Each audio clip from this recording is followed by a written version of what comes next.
Bueno, ¿qué tal? ¿Cómo les va? Qué bueno poder compartir un día más con ustedes. Estoy feliz. Este día especial 7/7 del 2020. Mira qué lindo número para poder compartir este día, hoy 7 de julio del 2020. Un día muy, pero muy especial, particularmente para quien les habla, de poder compartir una de las noches que he venido queriendo tener en estos últimos tiempos. Una noche muy particular para mí porque vamos a compartir con un buen amigo que nos va a estar transmitiendo algo excepcional en estos próximos tiempos. Así que yo lo invito a que, como todas las veces le digo, téngame un poquito de paciencia, estaré haciendo los enlaces correspondientes mientras esperamos que nuestro amigo también se pueda integrar en unos minutos con nosotros. Les voy contando que cada una de las cosas que vamos haciendo vamos teniendo muy buena repercusión, lo cual le agradezco en demasía todo lo bueno que ustedes hacen conmigo y el poder compartir en este tiempo tan, pero tan especial. Les cuento que vamos a tener un excelente tiempo de preguntas, de respuestas y bueno, a medida que vamos trabajando al unísono para poder ir preparando cada una de las circunstancias que vamos a estar viendo. Así que prepárese porque vamos a tener un muy buen tiempo. Deme los minutos correspondientes, como siempre se los pido, para que usted, juntamente con todos los amigos que van a estar compartiendo con nosotros en este ratito, puedan tener este momento para poder ir visualizando todo lo que tenemos. Así que le damos gracias a quienes ya están comenzando a ser parte de este momento tan lindo para mí y para cada uno de los que vayan a estar compartiendo en esta noche con nosotros. Así que vamos haciendo los enlaces correspondientes, usted ya sabe cómo es el chiste. Tenemos a un hombre que a mí particularmente me inspira. Primero por la capacidad intelectual que tiene. Usted sabe que me gusta mucho cuando la gente tiene no solo el conocimiento, sino también la capacidad y la habilidad de poder transmitir exactamente lo que usted necesita escuchar en el momento preciso y bajo los términos precisos. Juan Valerdi, yo lo vengo siguiendo desde hace algunos años, de cuando el gobierno del expresidente Mauricio Macri comenzó en Argentina. Fue uno de los primeros que comenzó a proyectarse como en todo lo que estaba sucediendo y aconteciendo debido a la experiencia que él tenía. Eso hizo de que me llamase mucho la atención todo lo que él generaba y lo que él veía. Así que yo estoy muy contento. Primero porque cuando le pregunté hace unos días atrás, le digo, Juan, ¿te animás a compartir humildemente conmigo este espacio? Y ni siquiera lo dudó. Me dijo, ¿cuándo? Dame la hora, decime el día y arrancamos. Así que eso me dejó en una muy excelente posición para poder decirle, listo, lo hacemos tal día y bueno, y acá estamos.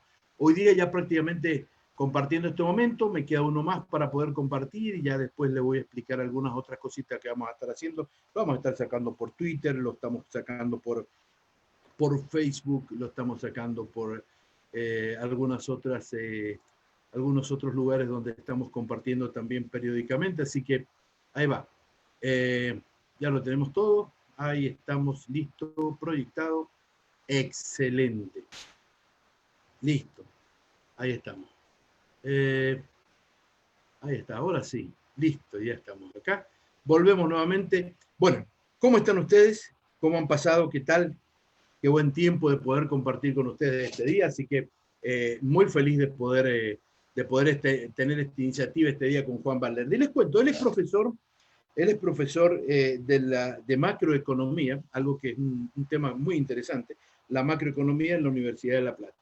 Fuera de eso también ha sido ex asesor del Banco Central de la República Argentina y de la presidencia de Antilavado, algo que vamos a estar compartiendo probablemente algunos de sus conocimientos en esta noche, por lo tanto, prepárese.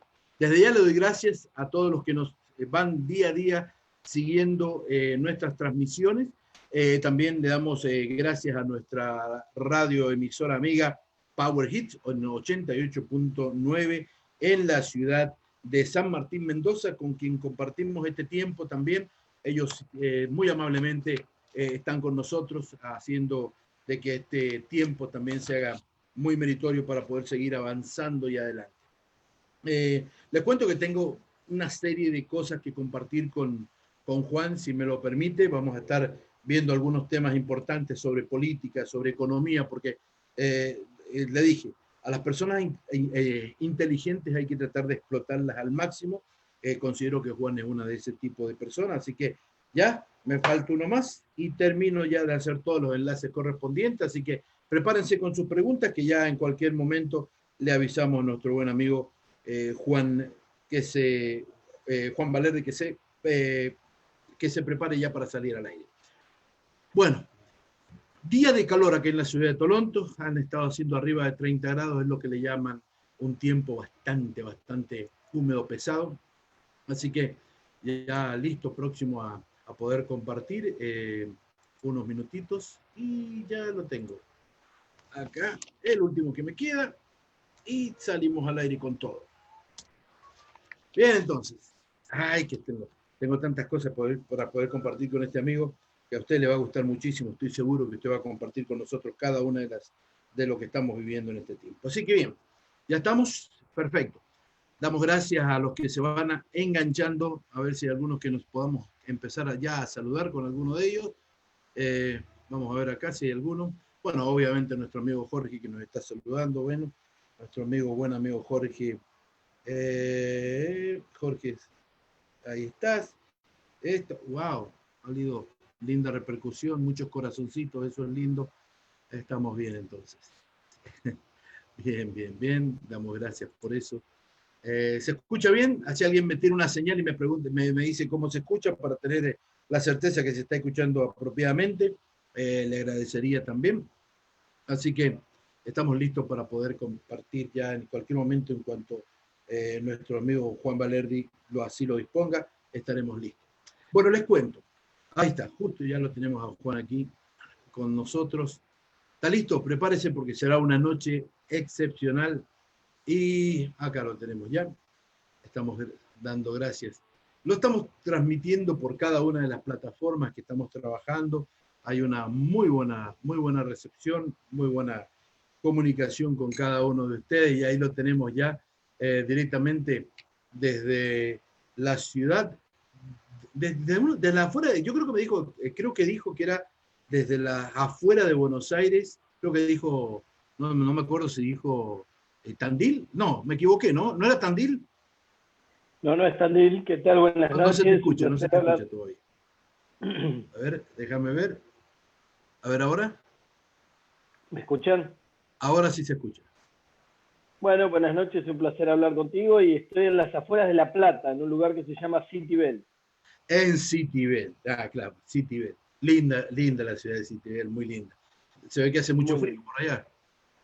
Hace frío, sí. Estoy a unos 10 kilómetros entre La Plata y Buenos Aires. Lindo. O sea, yendo hacia el sur, o sea, directamente pasando todo lo que es Quilmes, Virazategui, todavía pasando más allá. Después de todo el conurbano, viene un lugar verde muy grande que se llama el Parque Pereira Iraola. Claro. Y después de eso empieza las afueras de La Plata, que es donde estoy yo. Qué bueno. Juan, desde ya te estoy más que agradecido de poder tener este tiempo y compartir contigo estos momentos. Soy un gran admirador y de verdad que me respeto siempre contigo en esto. Te tengo habilitado en cada una de las plataformas en las que humildemente estoy trabajando y bueno, ya están empezando a mandar saludos de todo el mundo. Listo. Empezamos a decir los saludos de cada uno. Bueno, gracias a todos. Gracias. Me gustaría que ya para poder, a modo de introducción, yo te dije que esto era más que todo una charla formalmente informal. Tengo algunas preguntas que comentarte y que hacerte, mejor dicho, y me gustaría que, para los que no te conocen, te cuento, aquí en la ciudad de Toronto están haciendo 34 grados, una humedad terrible, estamos a flor de la pandemia, todo terrible aquí como en todas partes del mundo, se han habilitado algunos lugares ya prácticamente para estar. Abrieron un poco las playas, lo cual ha generado un desbande de personas que espero que no sea contraproducente en los próximos días. Pero están aquí batallando con el calor extremo, porque esto en Canadá es así, es extremo. O hacen menos 50 grados en pleno invierno o hacen más 50 en verano. Pues yo con gusto te cambio tus 34 grados por los 7, 6 grados que están haciendo ahora aquí y por los 2 grados que hacen por la noche, ¿eh? Yo prefiero toda la vida el calor, ¿eh? No, yo soy de los del frío, ¿sabes? No, claro, por eso estás ahí. De vez en cuando tienes tus menos 20 en invierno, que para mí sería la muerte hecha clima. No, yo la disfruto. Juan, contame un poquito para los que no nos conocen, para los que no te conocen. Sabemos que estamos en la otra parte del mundo. Te cuento que nos están mirando gente desde España. Ahora mismo desde España nos están mirando desde Centroamérica, desde Colombia, nos están mirando desde Montreal, bueno, desde Argentina. Nos están sacando en vivo ahora mismo una radio de Mendoza, en San Martín, Mendoza, que es FM Power Hit 88.9, nos sacan en vivo. Ellos amablemente hace unos días se ofrecieron a sacar nuestras charlas con nuestros amigos en vivo. Bueno, así que le enviamos un saludo grande a cada uno de ellos. Contanos, ¿quién es Juan Valer? Un gran abrazo para los mendocinos. ¿Cómo? Un gran abrazo para los mendocinos, entonces, que los tengo más cerca que lo que te tengo a ti, ¿no? Sí. No, yo también lo extraño. Nací en Mendoza, imagínate. Es que esta belleza no se consigue en cualquier lado. Contanos quién es Juan. ¿Quién es Juan Valerdi? Bueno, yo soy de formación economista de la Universidad Nacional de La Plata. Después hice un posgrado de Finanzas Públicas en la Universidad de La Plata también. Soy docente de macroeconomía en la misma universidad. De hecho, mis estudios secundarios también los hice en el colegio de la Universidad de La Plata, que es el nacional, equivalente al Nacional Buenos Aires. Y trabajé muchos años en temas fiscales, temas de impuestos, reformas tributarias, inteligencia anti-evasión. Y después pasé un poco más ya a la inteligencia anti-lavado de dinero. Y cuando estaba trabajando en la inteligencia anti-lavado de dinero y con toda la experiencia acumulada anterior con la anti-evasión, me dediqué especialmente al tema de las guaridas fiscales, mal llamadas intencionalmente paraísos fiscales. Y cuando estaba trabajando fuerte en eso y escribiendo bastante, ocurrieron los Panama Papers y ahí empecé a aparecer bastante por la televisión y por medios de radiales y por medios escritos, y dejé de trabajar para el gobierno, que había trabajado por más de 2 décadas para distintos niveles de gobierno y distintos gobiernos de la Argentina, y distintas organizaciones internacionales como Naciones Unidas, BIRF y demás, y empecé a trabajar con ONG regionales e internacionales como Tax Justice Network, que me llevó a dar conferencias en algunos lugares de Europa y a una especie de tour de activistas y de especialistas y demás que se llamó Tax Justice Together y que estuvo por Europa, ¿no? Pero estuve mucho en Latinoamérica trabajando con estas ONG regionales, justicia fiscal de aquí de Latinoamérica, y la verdad que he disfrutado mucho la interacción con la gente, más que estar desde el gobierno a veces mirando de lejos, ¿no? A mí también la docencia me gusta porque uno va todo el tiempo cargando las visiones que tienen los chicos jóvenes y la gente a la que uno le da clase, y no se queda tan allá en la nube lejana, ¿no? Y además de eso soy profesor de yoga, recibido en la India en el 2017, y soy padre de 2 niñas que son algo de lo que más me ocupa tiempo en mi vida, con gusto. O sea que cuando yo empecé a escucharte allá al comienzo a principio, a ver, no, yo creo que fue a principio del 16, cuando salió el tema de los Panama Papers, me llamaron la atención 2 cosas. Primero, que hubiera alguien que hablase de los Panama Papers en la Argentina. Y segundo, me llamó la atención la forma. Digo, cuando vos ves a un economista, vos regularmente los patrones son exactamente opuestos a los que vos tenés. Un economista siempre saco corbata. Yo digo, me llamó la atención verte. Me acuerdo que aquel día andabas como como con un poncho, algo de alpaca, algo muy, muy lindo, y el pelo recogido. Yo digo, pero me llamó la atención, porque era exactamente el patrón opuesto a lo que era una economista. Cuando te empecé a escuchar, realmente, bueno, te lo he comentado algunas veces, en algunos comentarios que has hecho en Twitter, te lo he comentado. O sea, me pareció excepcional. La claridad, la forma clara con la que expresabas el movimiento que no se animaban a aplicar otros economistas en Argentina. Y de eso estoy muy, pero muy, muy contento de hoy, por lo menos, tenerte conmigo. Quiero que me enseñes algunas cosas, Juan. Ya empiezan a hacer Bueno, varios... te agradezco tus palabras y te cuento que en realidad yo siempre que me decía por ahí en algún programa si iba a ir con esa ropa o de traje, yo le decía, si querés uno de traje y corbata que te mienta, tenés un montón para elegir. Ahora, yo me he visto como me he visto, no necesito ponerme traje y corbata para que me escuchen. Y hay muchos economistas en la Argentina que se ponen saco y corbata para parecer serios y en realidad son mercenarios, son operadores, ¿no? De eso en la Argentina hay muchísimo y se paga muy caro ese tema aquí. Bueno, me habrás visto en algunos, en Twitter, no sé, has visto algunos comentarios, yo tengo comprado algunos, pero los tengo alquilados por el momento, luego los compraré seguramente. Te cuento. Hay varias preguntas que quiero hacerte.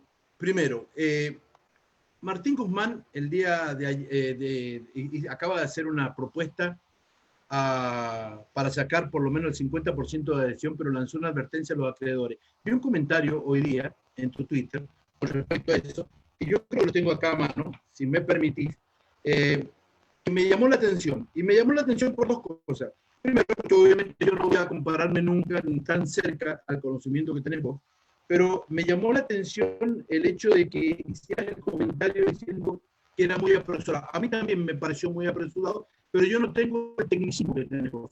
Yo creo que podríamos haber ganado más tiempo y de repente se podría haber expresado de forma distinta. O sea, ¿por qué vos pusiste el Twitter que pusiste? Que estoy tratando de buscarlo para poderlo comentar.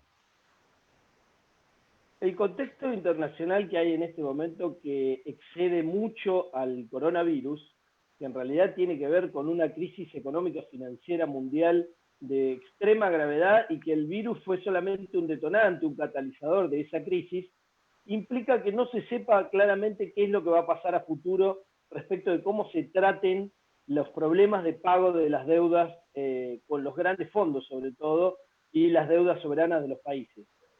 A su vez, los países están teniendo que hacer un esfuerzo muy grande, los gobiernos, para apoyar a sus industrias, para apoyar a sus grandes empresas y a la población en una situación de cuarentena y de extrema necesidad, lo cual los lleva a endeudarse aún más de lo que ya estaban y a perder recaudación. Esto implica que de acá para adelante difícilmente la situación sea holgada para los acreedores, sea una situación en donde uno tenga certeza de que el poder de fuego que tienen los acreedores va a ser igual o superior al que tienen hoy. Eso quiere decir que el tiempo juega a favor de los deudores. Y en el caso de un deudor como la Argentina, que viene con graves problemas en su economía, aún antes de esta grave crisis internacional, que excede al virus, insisto, la Argentina tiene serias dificultades para que su población esté comiendo. O sea, la Argentina está llegando a un 50% de su población bajo la línea de pobreza en esta cuarentena. Antes de entrar en la cuarentena estaba acercándose al 40% a fin del mandato de Macri, y decir que de acá a un par de años, 2 años, ya va a tener capacidad de pagar deuda externa, me parece un acto bastante arrojado, digamos, ¿no? Apresurado, arrojado, y además no se condice con lo que decía el presidente hace 50 días, que decía por 5 años no tenemos un peso para pagar deuda, obviamente tampoco un dólar, ¿no? Y a su vez Guzmán, cuando hizo la oferta inicial, que para mí fue extremadamente generosa, dijo que eso era lo máximo que podía pagar la Argentina en condiciones sostenibles. Y sin embargo, lo que estamos viendo ahora de esta nueva oferta que presentaron ayer es ha avanzado muchísimo hacia lo que pedían los acreedores, que, insisto, están en una situación de extrema incertidumbre y que además están tratando, desde mi punto de vista, que la Argentina sea un ejemplo para los demás que vengan luego a renegociar sus deudas con graves problemas, sean empresas privadas o sean países. Y creo que detrás de todo esto está el Fondo Monetario Internacional haciendo de cuenta que es bueno ahora y que está ayudando a la Argentina, y en realidad lo que está haciendo es presionando porque 6 de cada 10 dólares que le debe algún país en el mundo al FMI se los debe la Argentina. O sea, el 60% de lo que le deben al FMI se lo debe la Argentina. Entonces el FMI está muy preocupado porque la Argentina cierre con los acreedores, pero también con ellos. Y si la Argentina pateara para adelante la solución con los acreedores externos de bajo ley de Nueva York y en dólares, difícilmente se podría pensar que va a arreglar rápida y fácilmente con el FMI. Y esto haría que la carrera de varios que están en las burocracias del FMI corriera en serio peligro, porque el aporte de campaña, como decimos algunos acá, que le hizo el FMI a Mauricio Macri, de más de 50.000 millones de dólares, ese aporte de campaña ha dejado muchos burócratas del FMI complicados en cuanto a la responsabilidad que tienen por cómo se utilizó para la fuga de capitales, ¿no? Llegar al acuerdo con todos los acreedores, pero teniendo una Argentina con un problema real de deuda insostenible, a mi criterio, vos me podés corregir tranquilamente.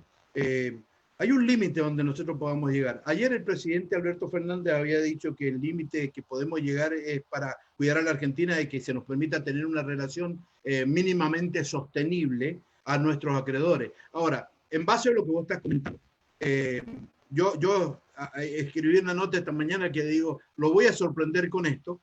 No sé si alcanzás a leer, reapareció Cavallo, y yo mientras busco el título, el Twitter tuyo, veo, falta que Menem y Cavallo digan que les gustó el acuerdo, y es exactamente lo que dice Cavallo en este artículo.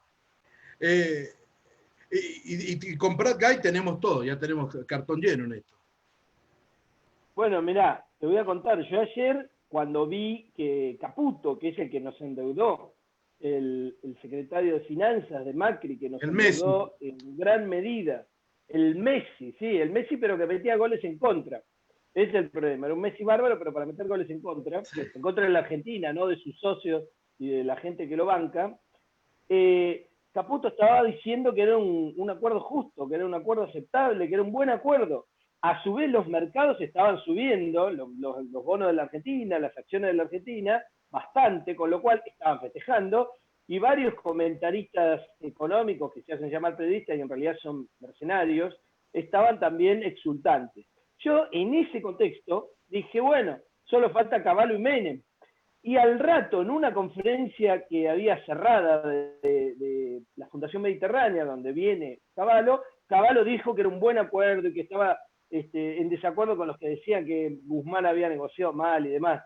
40 minutos más tarde, yo no lo podía creer, la verdad lo dije pensando que podía tardar un poco más, ese salvavidas de plomo. Ya desde el momento que Cavallo diga que es bueno. Ya desde el momento en que el elogio es preocupante. Sí, porque también. ya desde el momento en que Cavallo lo elogia al plan es preocupante. Ahora, se hubiera podido, de acuerdo al criterio de Juan Valente, se hubiera podido tener una mejor negociación. Sí, por supuesto. Por supuesto, no, o sea, yo entiendo los límites de la política y entiendo los límites de los juegos de fuerzas, de poder y demás, y no estoy criticando solo porque estoy desde afuera y no tengo ningún tipo de responsabilidad. Eso sería muy inocente de mi parte o con mala intención. Yo estuve en la gestión, digamos, política, estuve como asesor de la presidenta del Banco Central de la Argentina, que también fue presidenta del Banco Nación, que es el Banco Nacional y el más grande de la Argentina, y he visto los límites que hay al poder. Pero en este caso no tengo duda de que había margen de negociación y sobre todo había margen de tiempo. El tiempo jugaba a nuestro favor.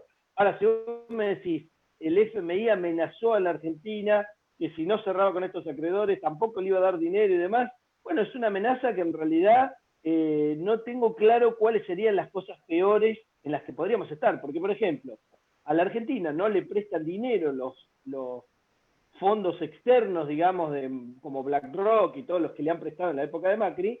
Desde enero del 2018 no entra un dólar de eso, de ese tipo. El único que mandó dinero después de enero del 2018 fue el FMI. Entonces, yo no tengo ninguna duda que aunque ahora cerremos con el FMI y con estos acreedores que estamos por cerrar este acuerdo extremadamente generoso, no creo que en los próximos años lleguen dólares de deuda del exterior a la Argentina, ni mucho menos una lluvia de inversiones, aquella famosa lluvia de inversiones que prometió Macri. Las lluvias de inversiones llegarían si hubiera un mercado interno y un salario real que tiene capacidad de compra, y algo sostenible en el tiempo desde el punto de vista social, pero una pobreza del 50% y un mercado interno destruido porque el salario real está destruido, no es un lugar donde a una empresa le resulta tentador invertir, ¿no?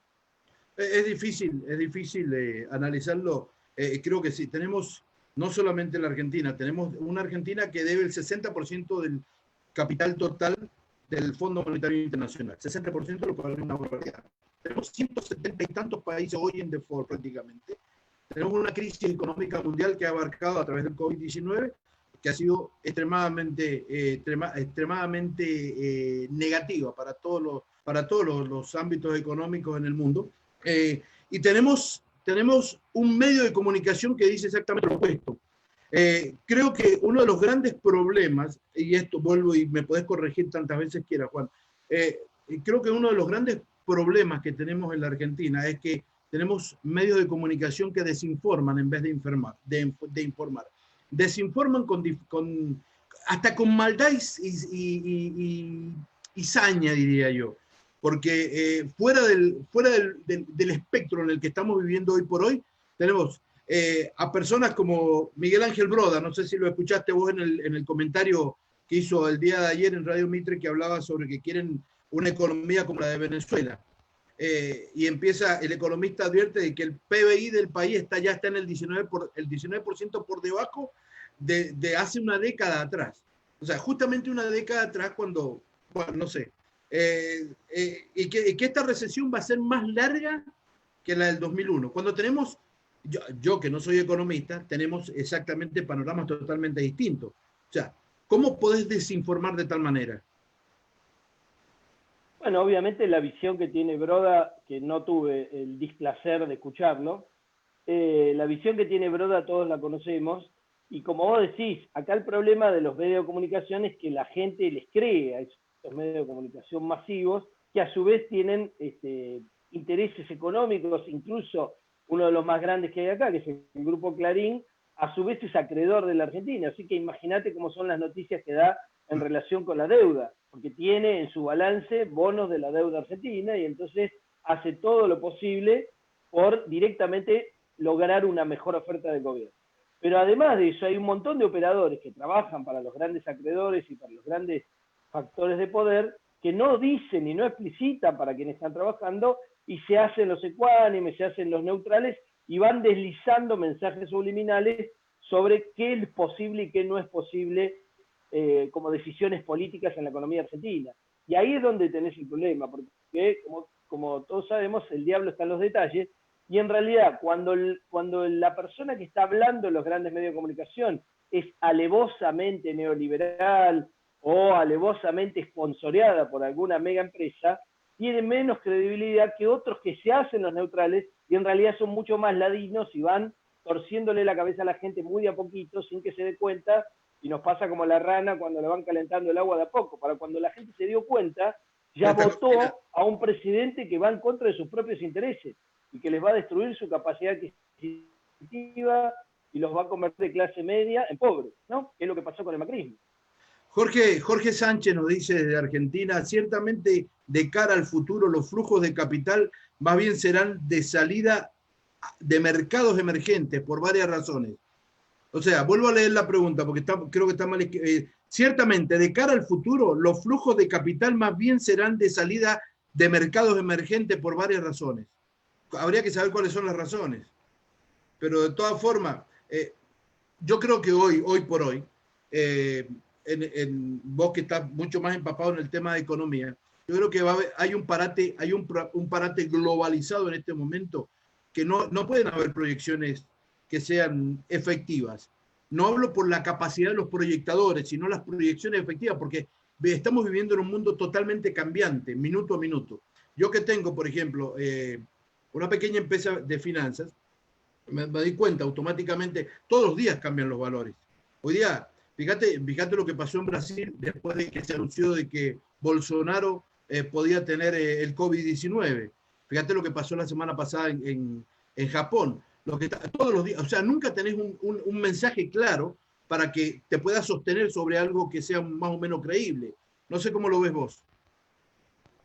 Claramente, volviendo al inicio, y ahora voy a después comentar lo que vos decías, los flujos de salida de capitales de los mercados emergentes han sido sistemáticos siempre.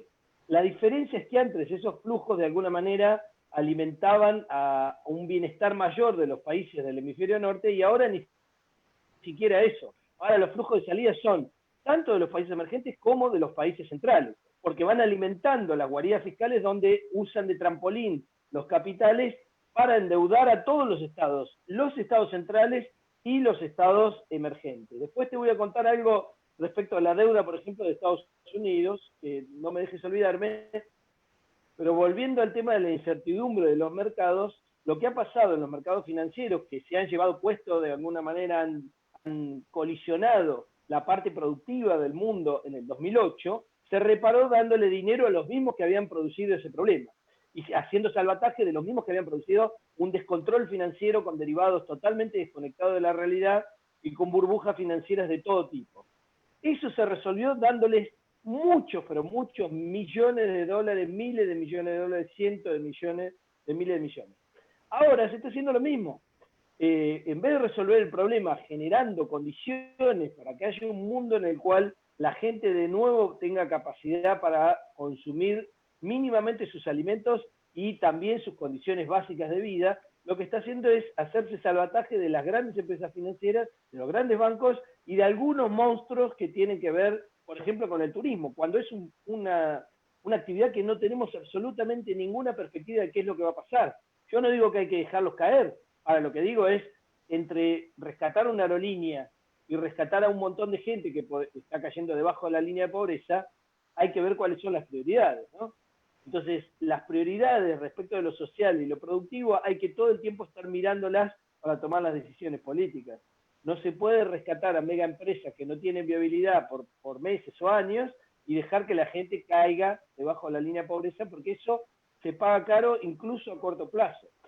Y volviendo a lo que decían los pronósticos, a mí cada vez que me preguntan acá en la Argentina cuál va a ser la expectativa de inflación para la Argentina, o del dólar a fin de año, o del crecimiento, yo digo que ni siquiera con la bola de cristal uno puede saber hoy cuál va a ser, porque la Argentina está dentro de una cuarentena todavía, y una cuarentena estricta en el área metropolitana de Buenos Aires y sus alrededores, con lo cual ni siquiera sabemos cuándo vamos a volver a un mínimo de normalidad de la actividad económica.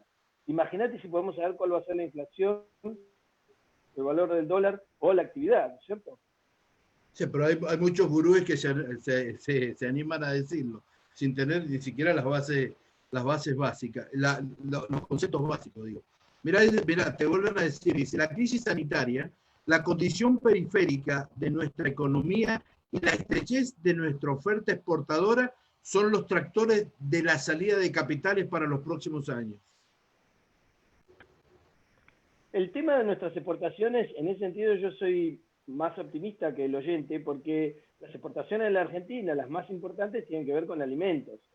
En realidad no son alimentos propiamente dichos, sino proteínas vegetales. Nuestro fuerte de proteínas vegetales y aceites, y después tenemos algunas exportaciones que en realidad la balanza nos da negativa cuando miramos el conjunto. Por ejemplo, el sector automotriz, el conjunto del sector automotriz, entre lo que exportamos, importamos, las partes y demás, a la Argentina le da una pérdida anual que oscila entre 6.000 y 8.000 millones de dólares. O sea que en realidad eso no es un complejo exportador.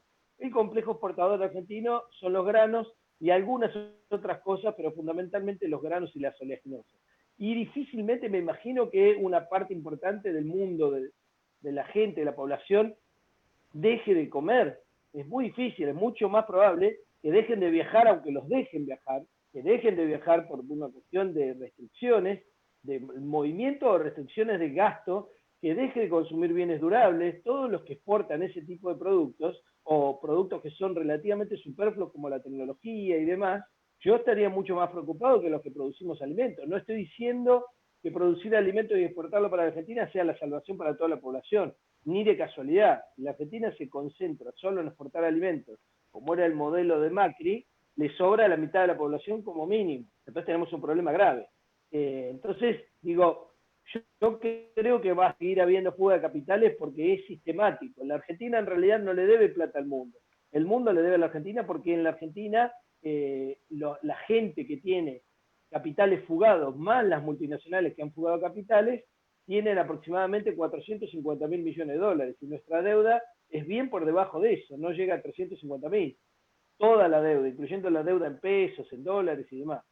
Así que en realidad el mundo nos debe a nosotros, ¿no? Porque ha sido una succión sistemática de recursos y la deuda siempre se ha contraído para fugar capitales, como en el caso de Macri, que se contrajeron 100.000 millones de dólares y 86.000 fueron fuga, ¿no? Bueno, acá nos dicen, hola Juan, sos mi ídolo, te veo siempre, sos un capo. Mira vos, ese debe ser primo tuyo. Tal cual. O algún hermano mío, tal vez. Acá dicen, bueno, dice, el comercio exterior argentino representa el 0,3% del global. Esa es nuestra estrechez y no el tipo de exportación. Sí, digamos, hay 200 países en el mundo, así que uno en realidad si se pone a mirar, seguramente somos pocos respecto del comercio internacional, pero como decía antes, una cosa es el comercio total y otra cosa es el comercio de alimentos. Y en el comercio de alimentos estoy seguro que somos bastante más del 0,3. De hecho, en algunos estamos en el podio del mundo, digamos. Y no estoy diciendo que esta sea una buena elección de desarrollo económico. Que produzcamos un montón de soja no quiere decir que a la población de la Argentina le vaya bien, ni siquiera que se desparrame mucho los beneficios que tienen que ver con la soja. E incluso podés estar deteriorando tu capacidad productiva del campo porque el hacer un monocultivo tan intensivamente puede llevarte a graves problemas a largo plazo. Pero que somos relevantes en la exportación de proteínas vegetales está fuera de toda discusión, que tenemos competencia con Brasil y con Estados Unidos en ese tema está fuera de discusión y eso tiene implicancias geopolíticas, y que China es uno de nuestros grandes compradores y en eso competimos con Estados Unidos también tiene implicancias geoestratégicas. Entonces, que Estados Unidos esté tratando de no retroceder frente a China o al menos de, si retrocede, tener algunos lugares donde no deja entrar a China, como es Latinoamérica, tiene implicancias sobre qué margen de maniobra tiene Argentina respecto de Estados Unidos, de China y de su deuda externa, ¿no? Dice, ¿no le parece al señor Valerde que nuestras instituciones no incentivan la inversión, más bien promueven la fuga de capitales? Mira, como dije antes, la lluvia de inversiones de las empresas, si hay algo que está claro es que las empresas internacionales, las multinacionales, no invierten en un país porque los salarios estén destruidos y tirados por el piso, o porque en ese momento el gobierno le deje no pagar ningún impuesto y hacer lo que quiera, o porque le deje envenenar los ríos y demás. Si a una empresa multinacional le ofrecen eso, tiene dos posibilidades, decir, este país no es serio, o dedicarse a saquear. Eso lo han hecho, algunas empresas se han prestado a eso, y el macrismo demostró claramente que estaba dispuesto a eso. De hecho, lo primero que hizo cuando llegó al gobierno fue bajarle los impuestos a las empresas mineras, que tenían grandes beneficios y no tenían ningún problema de rentabilidad, y sin embargo se lo bajó a los impuestos, que además eran pequeños. Y la lluvia de inversiones en un país llega cuando ese país es macroeconómica y socialmente viable. Si un país es macroeconómico... Yo te cuento así a lo lejos. Yo de hecho tengo amigos que están en línea, que trabajaban en el gobierno anterior y que yo les comentaba desde el principio del 2016 que no iba a haber esa famosa lluvia de inversiones, producto de que quienes trabajamos un poquito en el tema de inversión sabemos cómo al menos se lograba visualizar lo que iba a acontecer y cuál era el plan de trabajo. Lo que pasa es que la desinformación en Argentina es demasiado, o sea, y no solo tenés la desinformación, que es la falta de información lógica y creíble, sino que tenés la distorsión de la información que te la generan estos operadores, a los cuales yo personalmente los tengo alquilados más de uno, porque justamente ha hecho de que la Argentina termine en el lugar donde está. Moisés Rifo nos comenta, dice, el comercio de alimentos también está en el freezer en este tiempo y habrá que diferenciar la soja que es alimento y la que va de otros con propósito. Claro, ahí lo que tenés, como decía antes, no solamente exportamos soja hecha harina o en porotos o lo que sea, sino que también exportamos aceites vegetales que se usan para biocombustibles. Ahora, dado que el petróleo está por el piso, obviamente los biocombustibles derivados de los granos, las oleaginosas y demás, están en graves problemas, así como están en graves problemas los que producen petróleo exprimiendo las piedras, que es el llamado fracking. Entonces Estados Unidos tiene graves problemas para continuar exprimiendo las piedras para sacarle petróleo, porque el barril de petróleo está por el piso. Esto obviamente también te mete presión sobre las oleaginosas o los cereales convirtiéndose en combustible. Pero si uno mira los valores de las toneladas de cereales o de oleaginosas, no ve que la crisis y la cuarentena de COVID haya derrumbado los precios. Y sin embargo, desde el punto de vista incluso del comercio internacional, desde el punto de vista de la logística, hoy está muy difícil vender productos. Yo me enteré hoy que un componente que necesitaba para reparar mi computadora no lo puedo traer de Estados Unidos. El correo el correo oficial de Estados Unidos no viene a la Argentina porque no le dejan entrar las partes o las cajas y demás por una cuestión de la pandemia. Hay otros correos privados que lo hacen, pero no sé cómo lo harán y te cobran una fortuna. Así que el comercio internacional está complicado, pero el comercio de granos, los países no se pueden dar el lujo de decir, no, ¿saben qué? Por el COVID, por si acaso no dejo entrar este barco con granos, porque tienen cerdos que tienen que alimentar, tienen vacas que tienen que alimentar, tienen aves que tienen que alimentar para alimentar a la población. Entonces no se pueden dar el lujo de no dejar entrar a la soja en grano o a la soja en harina. Este es el problema que tiene, digamos, el comercio internacional, la diferencia entre los bienes de lujo o prescindibles y la comida, ¿no? Los alimentos. Juan, vos sabés que, bueno, sabemos que hubo una situación de una profunda crisis macroeconómica hasta hace poco. Recordemos que la tasa de interés de referencia del Banco Central llegó a superar el 80%.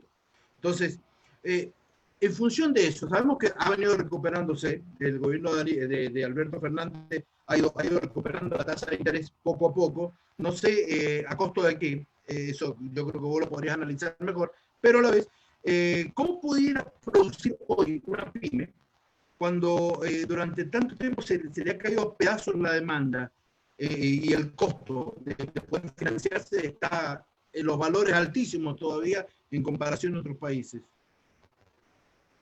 Bueno, la tasa de interés que vos mencionabas era la que le pagaban el Banco Central a los bancos por poner todos los ahorros de los argentinos que estaban adentro del sistema financiero formal en unos bonos que emitía el Banco Central que se llamaba LELIQ. La tasa de interés nominal, que se pagaba semanalmente, llegó al 78, 79%, como vos bien dijiste, y eso te da una tasa de interés efectiva anual, como se pagan intereses semanales, claro, del 104, 105%. Esas LELIQ llegaron a ser en el gobierno del macrismo 1,5 billones de pesos, que para dar una pauta es lo mismo que había de billetes y monedas circulando en la economía. Ahora estamos en 2,5 billones de pesos de esas LELIQ. Y la tasa de interés es prácticamente la mitad. Con lo cual bajó un montón la tasa de interés que se paga, pero al mismo tiempo subió un montón el stock, con lo cual no estás pagando lo mismo que antes, pero no estás tan lejos. Y el sistema financiero argentino sigue sin prestarle a las pymes. El gobierno apenas empezó la cuarentena, trató de darle unos préstamos con una tasa preferencial a las pymes y los bancos privados no le dieron los préstamos. Y el Estado, lejos de sancionarlos, le dio la posibilidad de volver a poner sus excedentes en LELIQ y en otros instrumentos. ¿Por qué pasa esto? Porque la ley que regula las entidades financieras de la Argentina y el sistema financiero es una ley de la dictadura militar de 1977 que hizo un famoso ministro de Economía que destruyó una parte muy importante de la capacidad productiva de la Argentina, que es Martínez de Oz. Entonces, mientras no se toque esa ley de entidades financieras y en el Banco Central siga habiendo gente que lo que quisiera es que haya pocos bancos internacionales y una reunión de caballeros que le prestan solamente a un par de multinacionales, mientras eso no cambie, la Argentina no va a tener margen para darle capacidad productiva a sus pymes y capacidad de recuperar su capital de trabajo que se destrozó durante la época del macrismo y ahora en la cuarentena, ¿no? Déjame que hay varias preguntas que están viniendo, se me están viniendo todas encima. Los precios de las agroexportaciones fueron altos en la década anterior y los organismos multilaterales no prevén una subida de precios en lo que viene. Estoy de acuerdo. Difícilmente podamos imaginar que la población del mundo y los países estén con capacidad para pagar de nuevo 600 $200 la tonelada de soja. Eso fue una situación excepcional que está muy ligada a lo que hablamos antes de la crisis del 2008 eso es lo que iba a y de la decir. especulación financiera con derivados y demás, ¿no? No, y tiene que ver mucho lo que sucedió también en Estados Unidos y la caída de Lehman Brothers y todo tiene que ver con eso. También fue parte de eso. Negocio de bancos y no del pueblo, dice Moisés. Dice, negocio de bancos, no del pueblo ni de las pymes. Sí, estamos de acuerdo en eso. Totalmente. Además, fíjate que en el festejo por la deuda, las primeras acciones que empezaron a subir son las de los bancos argentinos en el mercado de Estados Unidos, ¿no? Los FDR. Fíjate que si miramos los datos, Juan, de los Estados Unidos y otros países, en todos lados la caída es profunda. Eso es. Y además de que está pasando el mundo, hay un miedo muy generalizado de gastar, o sea, de invertir, de gastar, y hay una actitud precautoria por parte de la familia y las empresas que empieza a detener y a afectar lo que es la demanda en sí. Hoy, Guzmán decía el día de ayer que ellos vienen discutiendo con todos los ministros del G20 lo que del por qué tardaron en reaccionar y que no frenaron la expansión del virus y que por eso cayeron tanto o sea, fue tan estrepitosa la caída. Bueno, mira, el problema que tiene la economía actual, la situación económica del mundo, tiene que ver con que en realidad, como te dije antes, acá el problema no es el virus. El problema es un sistema económico, globalizante y financierizado con un absoluto descontrol de las finanzas que empezó en la década de los 70, pero se aceleró muchísimo. No te vayas. Espero que no se haya cortado. Me parece que se nos quedamos en el internet con nuestro amigo. A ver. Esperemos que vuelva a reconectarse. Espero que no se haya quedado esto. Seguimos. Tenemos varias preguntas. Damos bienvenida a nuestro amigo Oscar. Se nos cayó la comunicación con Juan. Espero que la podamos retomar pronto, porque estaba interesante la charla. Les cuento que estamos conversando, mientras vemos a ver si se vuelve a reconectar. Estamos hablando a la distancia con Juan Valerdi, profesor de macroeconomía de la Universidad de La Plata. Ahí está, volvió a entrar porque se había caído. Ahí está, ahí volvió. Ahí volvió. Estaba contestando justo la pregunta. Te decía que esto excede largamente el problema del virus y la gente lo tiene claro eso. Yo creo que hay mucha gente que se dio cuenta que cuando el virus se vaya, aunque mañana descubrieran una vacuna mágica y la repartieran gratis en todo el planeta, el problema de la economía mundial y de las finanzas descontroladas está ahí, va a seguir estando y no está reparado. Y en la crisis del 2008, lejos de encararse reformas que tuvieran que ver con solucionar los problemas, lo que se hizo fue poner parche tras parche tras parche, y obviamente en algún momento se acabó la posibilidad de poner esos parches porque la tasa de interés cuando llega a cero no se puede bajar más, porque genera deflación, que es un problema que al capitalismo es una espada de Damocles. Entonces, esto hace que la gente, como vos bien dijiste, se ponga prudente. Y en la economía, si hay algo claro, es que las expectativas de la gente muchas veces son profecías autocumplidas. Si todo el mundo no consume porque tiene miedo, porque viene una recesión, porque viene la malaria, porque viene el mal momento, y si nadie consume y nadie invierte, obviamente se va a dar esa profecía. Esto es así. Y el mundo está pasando por eso, pero la gente no está corriendo en manada sin ninguna razón. Las razones existen y es que la economía se desconectó de la gente. Hace mucho tiempo se desconectó y estamos cosechando las consecuencias de eso. En especial la final.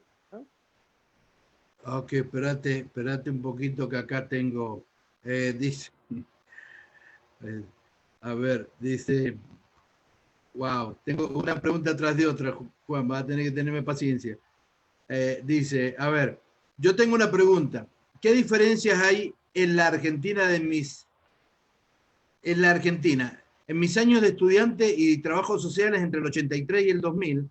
¿Tú crees que la Argentina tiene un problema, que el problema en la Argentina son los políticos? Esa es la pregunta. Si crees que en la Argentina el problema son los políticos.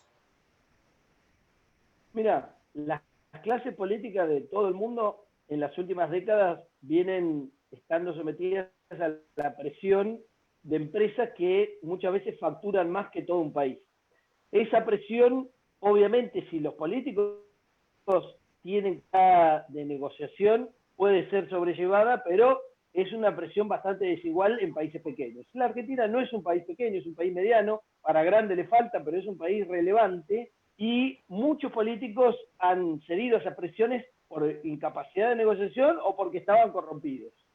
La corrupción de los políticos, que está demostrado que es solo el 5% de lo que se mueve en la masa de las guaridas fiscales, donde se esconden fondos del mundo, y 2/3 de esos son de las multinacionales. Sin embargo, ese 5% de corrupción política que hay en las guaridas fiscales hace que muchos políticos, por sus cajas negras de financiación, que no es solamente en Latinoamérica, también has visto los casos de España y de varios países europeos, o mismo en Estados Unidos, esas cajas negras que se manejan a través de las guardias fiscales no se quieren tocar y no se quieren eliminar, porque si no se acaba la política como está funcionando en el mundo, en algunos lugares más prolijos y en algunos menos. Y entonces la madre del borrego es que el mismo sistema perverso alimenta a los partidos políticos que llevan adelante las políticas que supuestamente tendrían que ponerle el cascabel al gato a esas multinacionales que se dedican a evadir y fugar en grande. Entonces, lo que los políticos le roban al sistema o a los países es muy chiquitito, pero es la llave para que dejen robar a las multinacionales y fugar y demás.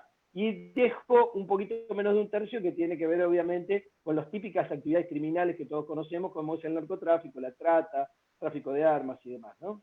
Pero la proporción entre el daño que causa la corrupción política y el daño que causa el poder que tienen las multinacionales para saquear los países y para ir en contra de cualquier tipo de interés de la gente y de la población que trabaja y demás, la proporción es muy, muy grande, digamos, en contra de lo que son las multinacionales o en la capacidad de daño que tienen, ¿no? Fíjate que acá Jorge Sánchez nos dice, es notorio que los comentarios del invitado endilgan al gobierno anterior casi exclusivamente. Todas las culpas de las desgracias. ¿No le parece que la redistribución de ingresos en los gobiernos desde el 2003 al 2016 fue posible por los precios altos de exportaciones que ya no se repetirán en lo inmediato? Bueno, se ve que tu oyente no me lee mucho en Twitter porque yo soy bastante crítico del gobierno. De hecho, Yo sé, yo por eso me reí. De deuda. No, pero... Empecé criticando la negociación de deuda. También dije que con esta ley de entidades financieras y con estas autoridades del Banco Central no estamos cambiando nada. Eso lo digo y lo he dicho mucho y lo he dicho públicamente por medios y también por Twitter. Y también soy relativamente crítico con algunas de las medidas que les falta transparencia respecto, por ejemplo, del pago de salarios de empresas con problemas. Por ejemplo, y una cosa que yo escribo mucho en los medios y soy muy crítico en Soledad. La Argentina no tiene una lista negra de guaridas fiscales, de mal llamados paraísos. Lo que tiene es una lista blanca, una lista donde dice estos señores, que son las Islas Caimán, las Islas Vírgenes, Panamá, una serie de bien conocidas guaridas fiscales. Estos señores se portan bien porque firmaron un papelito que dice que si alguna vez ven un argentino por ahí me van a avisar. Obviamente, los argentinos que van a llevar su plata a las guaridas no dicen que son argentinos, dicen yo soy José Corp, inscripto en tal lugar, y van haciendo cáscaras de manera tal de que nadie sabe de dónde son ni lo quiere saber. Entonces, ese papelito que firmaron hace que la Argentina no tenga una lista de guaridas fiscales. Entre las condiciones que pone el gobierno actual para darle ayuda a las empresas, para pagar los salarios en esta crisis y cuarentena, dice que no tengan relación con guaridas fiscales, pero el problema es que no hay lista. Entonces es una cosa redundante y dicen, hacemos lo mismo que Francia y lo mismo que Dinamarca. Pues Francia y Dinamarca tienen el mismo problema, no tienen lista de guaridas fiscales, porque algunas de las guaridas además están en la Comunidad Europea y ellos no pueden marcar en una lista negra a alguien de la Comunidad Europea, por ejemplo, Luxemburgo o Andorra. Entonces, este problema que es mundial es porque en realidad el sistema de guaridas fiscales alimenta a los factores de poder más grandes que hay, que son Londres, Wall Street y algunos otros que están en Asia pidiendo su porción de la torta. Mientras eso no se toque, no va a haber ninguna posibilidad de que ninguna clase política realmente toque intereses importantes, y en ese sentido, lamentablemente, este gobierno no ha cambiado lo que dejó de herencia el macrismo. La financiarización es el fenómeno a abordar, más bien la regulación de los mercados y los capitales internacionales. El comentario. La captura de la renta de Estado es una de las causas de nuestra pobreza y no tienen que ver con las multinacionales, sino con nuestra dirigencia. Bueno, como decía antes, mucha de la dirigencia tiene dependencia de los fondos oscuros, digamos, que ponen las multinacionales o las empresas nacionales o la corrupción y demás, no toda la dirigencia, porque eso es lo que nos tratan de hacer creer. Porque, y en esto, digamos, también he sido crítico en medios escritos, en entrevistas y todo. El Lavallato de Brasil y los famosos cuadernos de la Argentina son más operaciones que tienen como intención poner a toda la clase política en la misma bolsa, diciendo que son todos corruptos, para de alguna manera debilitarla grupalmente, masivamente, ¿y quién queda? El poder no deja agujeros, no deja espacios vacíos. La gente difícilmente pueda tomar el poder. Y lo que hay arriba de los políticos son las multinacionales. Entonces, lamentablemente, disiento con tu oyente y le digo que las multinacionales tienen un poder muy grande y cuando se debilitan los factores políticos de cada uno de los países, por ejemplo, latinoamericanos, lo que se logra es que las multinacionales tengan menos resistencia cuando van a un país para imponer las condiciones que ellos quieren desde el punto de vista del trabajo, del ambiente, del medio ambiente, desde el punto de vista de transferencia de tecnología y demás. Entonces yo no estoy diciendo que las multinacionales son malas por naturaleza, simplemente si uno no le pone reglas, lo que hacen es avanzar hasta donde pueden, porque además son unidades de negocio que incluso ni siquiera piensan que están haciendo el mal. Pero estas unidades de negocio tampoco tienen escrúpulos, Juan, esa es la única realidad. O sea, pero porque es como el tren que mandaban en Auschwitz. Ninguno se sentía responsable. Uno bajaba una palanca, otro ponía gas y claro. terminaban matando a personas, pero todos se sentían que estaban haciendo una pequeña tarea y que no eran los responsables del resultado final. Esto es lo que está pasando con el mundo hoy. Estamos encaminados hacia un holocausto desde el punto de vista ecológico y tenemos un holocausto desde el punto de vista financiero y económico, y ninguna de las partes que han llevado al mundo a esto se siente responsable. Y como dice el oyente, lo más probable es que los medios digan que las multinacionales son unas santas y están salvándonos de que estemos en la miseria y en la indigencia. Yo conozco gente que trabaja para algunas multinacionales muy importantes y están convencidos que le están haciendo un favor a la humanidad. Para que están como locos acá. Dame. Me imagino. Los tengo, mirá, los tengo todos, mirá, los alquilé a todos para que te vuelvan loco. Dice Óscar Avendaño, dice, hagamos memoria, ¿recuerdan la hiperinflación? Bueno, en la Argentina siempre lamentablemente ha existido mucha corrupción. Los pueblos tienen y se merecen, creo yo, después de las ollas comunes, las fundaciones, las radios barriales y lo que surgieron para organizar y organizar la gente para que no cayeran en vandalismo y la delincuencia. No entiendo bien lo que quiere decir. ¿Recuerdan los saqueos? Ahora, bueno, socialmente nos organizamos en San Miguel, pero que nos quedó la dignidad de cuidar las dignidades de las personas y no de los políticos, porque siguen siendo votados por los mismos. Y después dice, la clase corrupta y los que no lo son se corrompen, y las multinacionales son quienes las corrompen. No sé si se permite que siga eso.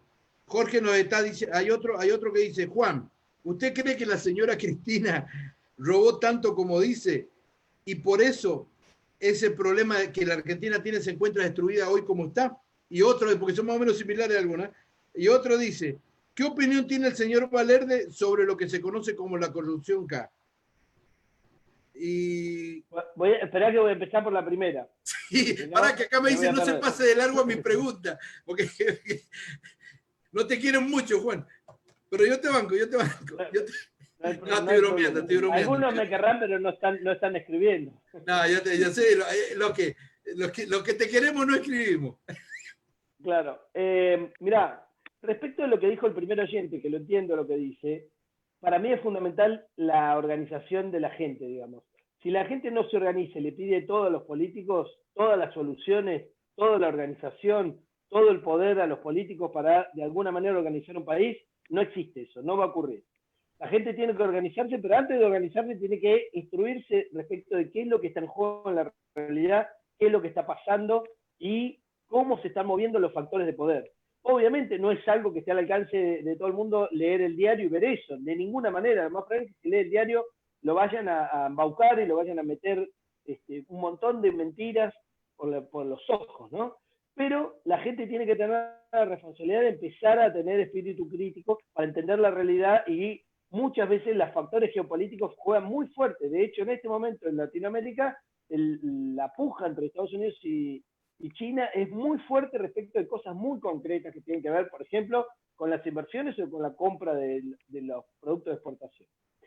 Volviendo a lo otro de la corrupción, yo creo que obviamente todo lo que se ha exagerado y mentido respecto del exceso de corrupción acá, no tiene nada que ver con el nivel de magnitud que tuvo la corrupción del macrismo desde el punto de vista de la fuga de capitales. Ese invento que hizo una persona acá, que era una persona Se con robaron muy un PBI. poca capacidad de análisis. ¿Cómo?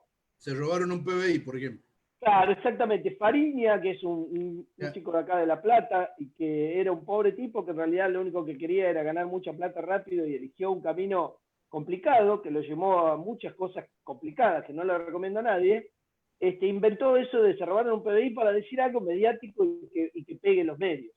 Pero es tan ridícula esa aseveración que es imposible desde el punto de vista ni siquiera logístico robarse un PBI de un país. Sí, no hay sí dónde ponerlo. Bueno. Los que sí se robaron un PBI son los que fugaron capitales. Como te dije antes, la estimación de mi alma mater, digamos, profesional y amigo Jorge Gallero, en un centro de estudio que se llama Cefidar, es que lo que hay en el exterior, propiedad de argentinos que han fugado capitales, son 450.000 millones de dólares, que es un poco más de un PBI de la Argentina. Eso sí, se robaron un PBI, pero no se lo robaron en 8 o 10 años.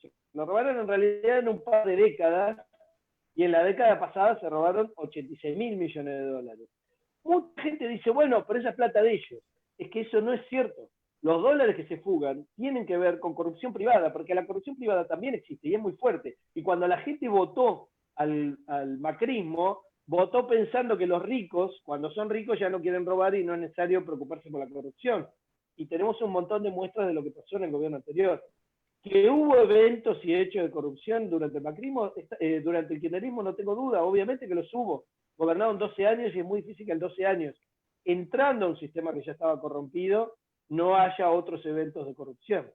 Pero las exageraciones que se hicieron es justamente para demonizar gente que ha tocado algunos factores de poder importantes. ¿Los tocó todos? No, no los tocó todos, y algunos yo me quedé con las ganas. Entre otros, la reforma tributaria que nunca ocurrió, o la reforma de la ley de entidades financieras, o la reforma de la ley de inversiones extranjeras, que hace que la Argentina tenga que tratar con absoluta igualdad a un inversor extranjero y a una empresa nacional, lo cual muchos países no hacen en el mundo, en especial los que se han desarrollado, ¿no? Sigue la pregunta. Las organizaciones sociales de base siguen siendo una respuesta que no encuentra un verdadero lugar en la sociedad argentina, dice Moisés Rifo.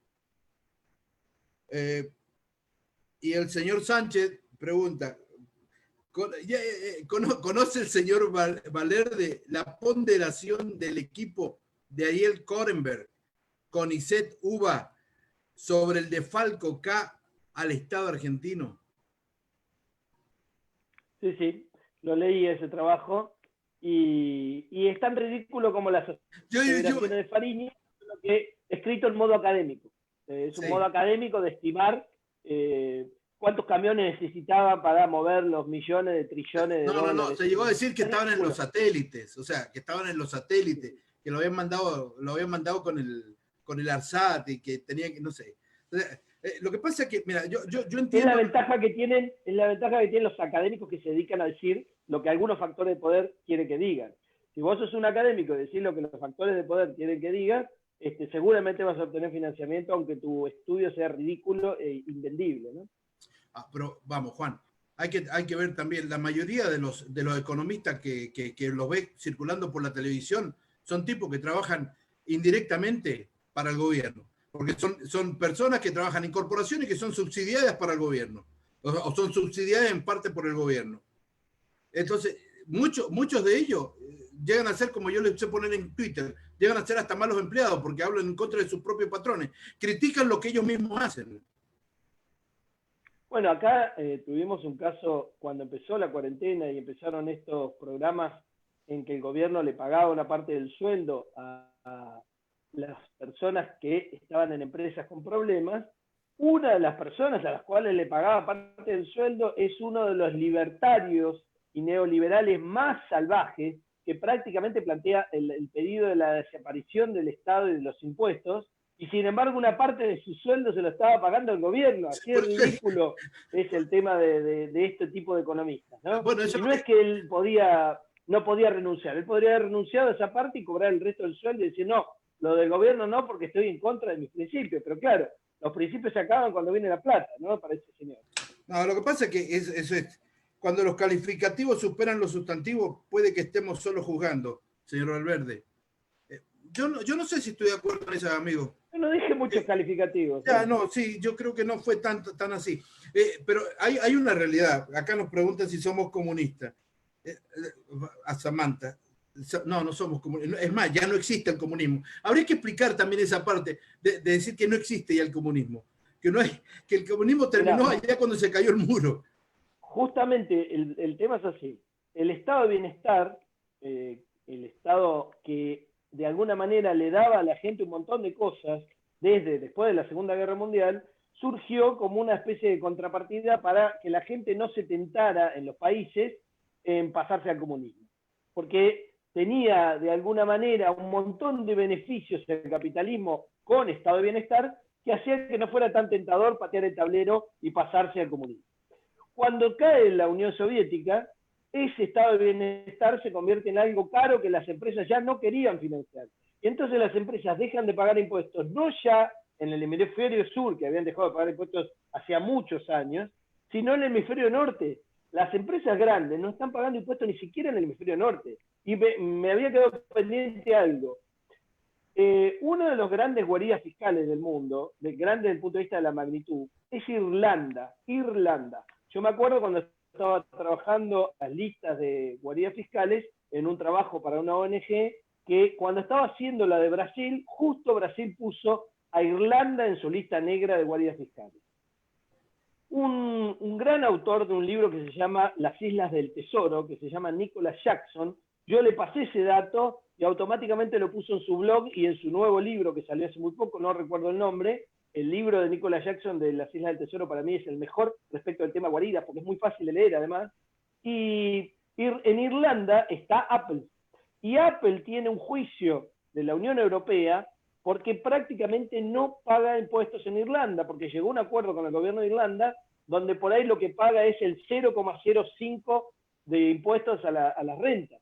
Porque en realidad lo que hace es tener unos puestos de trabajo, esto, lo otro, y no le miran ningún libro, no le miran nada. Solo por un año tenían que pagar 10.000 millones de euros de impuestos según la visión de la Unión Europea. Sin embargo, no los pagó, y Irlanda dice, no, mi acuerdo es bueno y demás. Ese es uno de los problemas que hay. Las empresas no pagan. Ahora, dentro del top 10 de tenedores de bonos del Tesoro norteamericano, el domicilio que tienen los que tienen esos bonos, que son empresas y personas, en el top 10 hay 5 que son guaridas fiscales. Está Irlanda, tercero, después de China y, si no recuerdo mal, de Rusia, y están las Islas Caimán, y están las Islas Vírgenes, y hay 2 o 3 más de las... O sea que lo que está pasando es que lo mismo que hacen con los países del hemisferio sur, que es no pagar impuestos a las multinacionales, y cuando los países no pueden sostener sus gastos, tienen que salir a endeudarse y le prestan lo mismo que no le pagaron de impuestos, todo eso a través de las guaridas fiscales, lo están haciendo también con Estados Unidos y con países de Europa. Y eso es lo que les trae un problema, porque en realidad ya no hay países viables donde su población esté viviendo a costa del hemisferio sur o de otros países. No hay. Toda la población del mundo está cayendo en su nivel de bienestar y en los niveles de pobreza. Y eso se está volviendo un boomerang complicado, porque eso genera reacciones de la población que pueden llegar a votar a cualquier tipo de persona que les prometa cualquier cosa. Y de eso ya tenemos bastante muestra. Así. Juan, nos comimos una hora, ¿viste? Una hora. Mirá, no puedo mirar la hora acá, no tengo hora, así que no sabía contar, pero estaba calculando media hora, mirá. Mirá vos, no, nos comimos una hora. ¿Te sentís cómodo? Pero debe haber un montón de gente que tiene ganas de... No, vos no sabés, acá me dicen, Juancito, fuego, ¿no? Sí, vas a estar con Omar nuevamente, te pregunta, porque en cualquier momento, por mí, yo te corto en cualquier momento, dice. Porque dice, te pregunta vos si vas a volver a estar conmigo porque yo te voy a cortar en cualquier momento. Son unos atrevidos esto. No se puede sostener más con papeles, es verdad. Bueno, no existe más el comunismo, pero sí tendencia comunista. El Samantha. Ok, Mirá, veamos esto. yo la verdad que lo del comunismo me parece una cosa que a la gente le han quemado la cabeza durante décadas con eso y ya es historia, o sea, no hay más comunismo. De hecho, China, por ejemplo, si alguien piensa que está mal informado y piensa que China tiene comunismo, está muy equivocado. Y lo que, para mí la prioridad uno es muy clara, no es ni un Estado central que planifique todo, ni un mercado que haga lo que sea y deje en el camino un montón de gente. La prioridad tiene que ser que la gente medianamente en los países esté en un nivel razonable de dignidad. Eso no quiere decir que todos estemos igual de pobres o todos estemos igual de ricos. Lo que quiere decir es que la gente tiene que ser prioridad. Lo que no puede ser prioridad es las multinacionales y sus negocios. Entonces, ¿hay que dejarlas hacer negocios? Sí, por supuesto, pero hay que ponerle reglas. Y yo creo que además las multinacionales las piden esas reglas. Y como te decía antes, son unidades de negocios cada multinacional. Hay un montón de gente adentro. Y si no se ponen reglas desde los estados, no se las van a poner ellos. Es como si uno pretendiera que los adolescentes se pusieran reglas solos. No, están pidiéndole reglas a sus padres. Si sus padres los dejan avanzar, van a terminar mal. Lo mismo pasa con las multinacionales. Si los estados no se ponen de acuerdo para ponerle reglas de juego, vamos a terminar todos muy mal. Y los propios CEOs de las multinacionales no pueden portar. Se nos volvió a cortar, parece. Bueno, me quedaban dos preguntas por hacer. Le quería hacer una pregunta. Igual sí, vamos a tratar de ver si viene nuevamente con nosotros pronto, porque sí nos gustaría ver si lo podemos volver a que vuelva a compartir con nosotros en las próximas semanas. ¿Estás de vuelta, Juan? Sí, sí, con gusto. Y además lo bueno que tenemos es que con este nivel de complicación del mundo nunca nos van a faltar temas. Sí, te quiero hacer tengo una pregunta para hacer y un recordatorio, o más bien un comentario con recordatorio. Primero, me dijiste que te quisiera recordar sobre la deuda en Estados Unidos. Claro, es lo que te comentaba respecto de quiénes tienen los bonos del Tesoro de Estados Unidos. Y Eso te está dice que claro. en el... Eso quedó clarísimo. Sí, está. Mirá lo que no es. Chao, me voy a ver a Babi. Pero son malvados, che, son malvados. Pero bueno. Mientras tengan los beneficios en el exterior, no tienen que pagar los impuestos en Estados Unidos. Entonces lo que están haciendo es tener siempre los beneficios en el exterior y comprarle bonos del Tesoro y no pagar impuestos en Estados Unidos. La última de mi parte. No sé si escuchaste la broma que me hicieron acá. Chao, me voy a ver a Babi. Oh. Bueno, si seguimos dejando que las multinacionales y los multimedios manejen a la gente y le quemen la cabeza con información falsa, algún día Babi Checopar puede ser presidente y ahí sí que estamos. Sí, claro, por lo menos me tengo que ir de la Argentina. Sí, por lo menos, lo menos. Escúchame, lo último que te quiero decir, pero esto lo podemos dejar para la próxima, no hace falta que me lo contestes ahora. Aparte me queda 4% de batería del... No, tranquilo. No. Es más, ¿sabes qué? Dejémoslo para la próxima. ¿La pasaste bien? Sí, se me fue otra vez. Espero que la hayas pasado bien, amigo. Porque la verdad que nosotros la pasamos fenómeno. Venezuela, bueno, listo. Es que no, ya casi se nos fue ya. Bueno, de todas formas, seguramente. ¿Me escuchás ahora? Sí. Listo. Te preguntaba, ¿la pasaste bien? Sí, por supuesto. Listo. Para mí es un placer, una charla de amigos con oyentes, algunos parientes que mandan buenos mensajes y otros que me quieren lapidar. Nosotros son yo no primos tengo lejanos. problema, no le tengo alergia a las críticas y al debate, no tengo ningún problema. No creo que haya dicho tantos calificativos como decía No. más allá de que algunos de hecho, italiana, ¿no? De hecho, me dijeron Jorge Sánchez, muchas gracias al expositor, Jorge Sánchez, que es el que te decía los calificativos, dice, muchas gracias al expositor y acude, señor Bravo, siga adelante con esta iniciativa. Así que, no hay resentimiento, no, al contrario. Siempre es bueno el debatir, siempre es bueno el comentario. Yo quería que vos la pasaras bien, que estuvieras bien para que podamos tener una segunda oportunidad en algún futuro cercano. Con mucho placer. La coordinamos y va a ser un placer. Listo, amigo. Un abrazo grande a la distancia. desde los 30 y tantos grados aquí a los 9 grados que hacen por allá en Buenos Aires, en Citibel. Así que pasala bien, cuando quieras te podés conectar. Te agradezco de verdad, Juan, que te hayas tomado este tiempo. Espero que la hayas pasado bien y que, bueno, que lo repitamos pronto, porque me quedaron 50 preguntas, sino que la gente empezó a preguntar y a mí me quedaron un montón de cosas para poder compartir contigo. Bueno, te mando un abrazo grande y que siga todo excelente como hasta ahora. Listo, listo, amigo. Cuando quieras, desconectate. Mientras tanto, yo me quedo con ustedes. Les doy gracias de verdad por haber compartido este rato con una verdadera linda experiencia. Espero que les haya gustado a ustedes también. Le doy gracias a todos, a cada uno de los que compartió con nosotros este día. Espero que le hayan pasado bien, que haya sido un buen momento para ustedes y que por sobre todo me están llegando más mensajes acá que dice miren, me están cayendo cantidad de mensajes. Juancito, no, sí, Oscar, hazle mi pregunta alguna. ¿Cuál pregunta, Oscarín? Bueno, no tengo más. Mira, acá hay otra, acá está llegando, me imagino que debe ser esto. A ver, le tiene una bronca a la... no, pero me está entrando ahora, Oscarín, sorry. Las multinacionales son las que dan trabajo, las ondas que sean. La verdad que es una muy buena pregunta para habérsela hecho. Sería bueno. No sé si están así. La Argentina no está expropiando nada. Pero de todas formas lo podemos charlar en una próxima charla, porque la verdad que está buena la pregunta. No se convertirá en Argentina.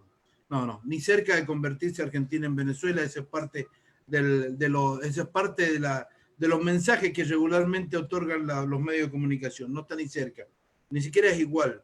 Ni siquiera es igual el tema de Argentina con Venezuela. Es simplemente los medios de comunicación que hablan de eso, Oscar. Faltó tiempo, amigo, yo sé. Sí, es verdad, Moisés. Nos faltó tiempo. Espero verte pronto a vos también por aquí. Pero vamos a armar nuevamente. Tengo buenas sorpresas para las próximas semanas, así que prepárense porque vamos a seguir compartiendo este tipo de debate a los cuales les agradezco que se hayan sumado cada uno de ustedes. De mi parte, recuerde que no importa lo que esté sucediendo, hoy el mundo está hablando de que se levantó una nueva epidemia, de que empezó la fiebre porcina, de que empezó una nueva pandemia que viene con el tema de las ratas. Y acuérdense que no importa lo que suceda, Dios está en control de todo, Él está absolutamente sentado en el trono, no importa lo que vaya a suceder hacia alrededor, usted siempre tiene que tener que de esta salimos bien, salimos exactamente en victoria, y así que no se desespere porque de aquí en más vamos para adelante. A todos y cada uno de ustedes, gracias de verdad por haber compartido esta noche. Nos vemos pasado mañana, que vamos a estar compartiendo con una nueva entrevista que espero que les guste muchísimo. Un abrazo grande y nos vemos la próxima. Chao, chao.